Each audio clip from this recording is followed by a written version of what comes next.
lamang noong March 8 and nag-birthday itong si The Big J. Thanks. Si Jaworski. Hoy, Jawo! Hindi ikaw! Kapal lang mukha mo, hindi ikaw, no? Jason ako. Hindi, no? Asa ka naman. Di ba wala ka nga, Jay? Wala. Ason ka lang eh. But anyway, ito si Big J. Kailan ba ito nag-retire? Nung 50 na siya? 60? Di pa. Actually, hindi pa siya officially retired. Di ba? Pwede pa maglaro si Jawo ngayon. Hindi pa siya officially retired sa PBA. Parang si Jason lang pala ito. Naka-leave lang. First of all, okay. Ito na. First of all. Wait lang. Let's just set the record straight. Okay? Ano ba talaga? Jason, ikaw ba'y naka-leave? Naka-retire? Ano ba? For the past couple of years, I'm really just weighing my options. Di pa ako sure eh. May offer ba? May offer? Ay sus, ang dami tumatawag dun sa dati kong team. Ang problema, yung dati kong team, ni-retire na yung jersey ko. Pati yung buong team, ni-retire na rin nila. Ito yung number nila, retire mo na, paano mo? So, nahihirapan sila ma-contact na yung dati kong team. But, I'm still contemplating. Pinag-isipan ko ba? So, kung kayo po, hinahanap niyo si Jason, sa discus, doon kayo mag-ano sa baba. Tibay rin ang mukha mo, grabe. Sandali, ito First of all, when you say that, eto si tao na to hindi pa retired, there's no such thing as hindi pa retired. When you stop playing, you're retired. Wala ka naman sinasabit na form na, Jason Webb, officially retired on this set date, tapos papanotaryo mo. Wala ganon. Pag nag-stop na maglaro, okay, before anything else, kasi nakikita nga natin to si Jaworski, 50 na nag-retire, si Olsen, 40 na nag-retire. Ikaw... 28. 28 retire ka. Level na yun doon. Hindi ba injury prone yan? Kasi nakapadraft mo lang ata nun, nag-retire no the next year. 5 years ago, 28, I'm 33. Oh my God. But anyway, kailan ba kailangan mag-retire ng isang player? Ano ba, yung sinasabi nga ni Jason, wala namang form na ano. Form. Are we talking about yung pag-retire ng jersey dahil in the past? When do you stop playing? Okay. Kasi madami. Check ko lang.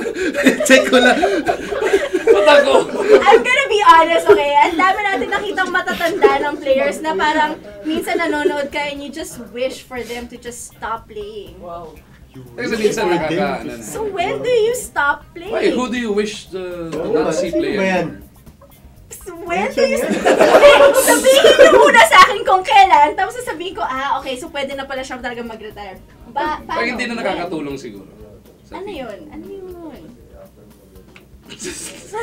Pag hindi na kaya. Hindi. So in other words, si Jason hindi na siya retiring is, there's two ways to retire. Either by choice or by no choice. Dalawa lang naman yan eh.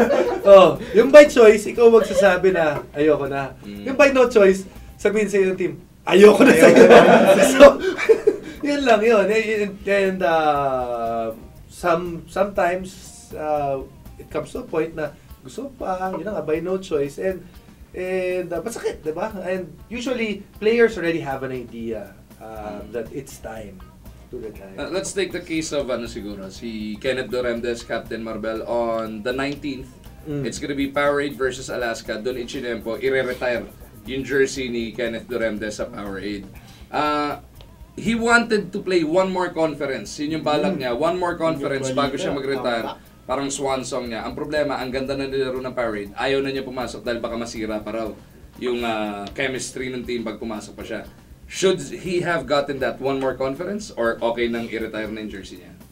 Ano ba to interview sa akin? Tinatanong mo Anong i-retire namin tatlo? Ikaw lang naman ang... Sana ginawa niya ng pangalan nung sa Jason Webb Special. Pero ako lang tinatanong. Title nito, should Jason Webb make a comeback? Diba? On Kenneth, kung gusto ng team nila na maglaro pa siya, bakit hindi, diba? But, in the end, it's all about, can you help your team and are you going to be, yun sinabi nyo, di ba? Makakatulong ka ba o hindi? Ikaw, ano sa tingin mo? Tahimik ka dyan. For me, you can never really tell or kung dapat na siyang mag-retire na yung isang player. Kasi nasa sayo naman yun eh. You know, alam na ng mga players parang si Jason, alam na yan nung panahon niya na pumik na siya, tapos medyo pa na. Hindi. Spider! Pero maglalabas na ang wallet mo! Labas mo ang wallet mo! Ito, piso! Sa palapulot to! Ngayon, so, isang player nga, alam na nila kung kailan talaga sila dapat mag-retire. Pero may question ako, meron mga... Okay, sige. Dalawa. May kunyari, big men sa PBA na talagang slow. Alam mo yun, pwede na mag-retire, pero parang they just couldn't get a hint. I guess it's Ano a ba yun? battle Dahil within yourself. dahil wala nang big men, so pinagtsatsagaan na lang sila ng team? Sino ba to? Para malaman ko kung tama sinasabi mo. Ako na-gets ko niya. Ako, para sa akin dyan, loyalty, yun, nagmamatter rin yun. Yung loyalty mo sa team. So kung matagal ka na dun sa team na yun, syempre, nag-aano na rin sila. Alagaan ka na. Aminin na natin, diretsuhan na. Sayang sweldo. Oo. Di ba? Diba? Sayang sweldo. Oo, kung gusto ka pa Tama. di ba? Sayang sweldo. Oo. Hindi mo di ba? Hindi mo It's, na mapupulot yun. it's something that you know, most players, you come there because it's a sport that you love. And as long as you're getting loved back in some shape or form, bakit hindi? Shape or form. Ang sinasabi lang talaga ni Jason, kung matanda ka na, hindi mo na talaga kaya, you can retire, you know? Pa rin. Well, I'd like, Oo. let me just put a disclaimer. I've had a very long PBA career, but most of it is in the broadcast booth. In the